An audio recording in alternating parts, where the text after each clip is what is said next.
Phi, coi chừng cái con, ẻ con, ui, ui, Phi đừng tới đó con, dơ, chắc gì.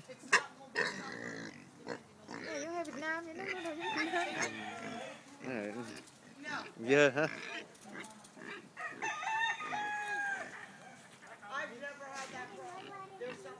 Nè con tới nó này, tới đó, tới đó.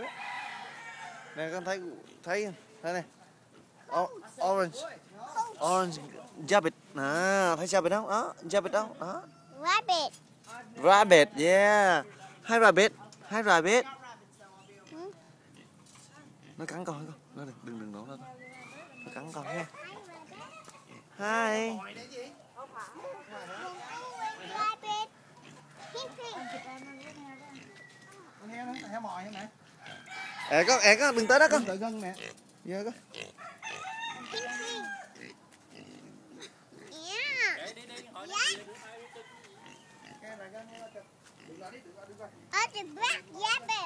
Black rabbit. Oh, those white rabbit. White bên đây này con. White rabbit. Oh, look.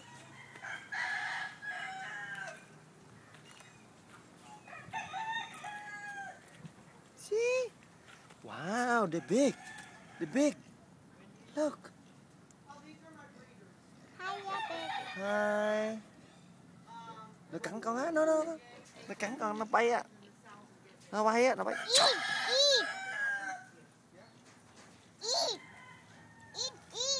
salmon. Rabbit đâu có ít salmon. Brown. À, brown hả con? Yeah. Brown rabbit. Bunny, what?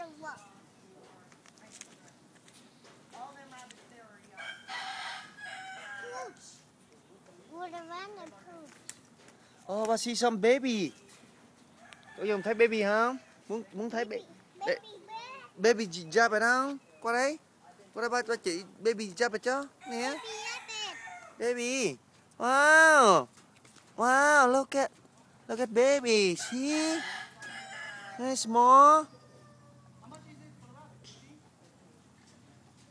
See small rabbit.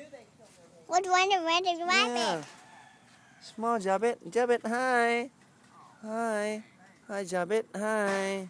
Ui. Cắn. Because these are first time moms, so they didn't know what to do. They had them this morning. I put them on. I was late for school trying to run to school. Okay con. With their mom, but the doe's killed them. It happened.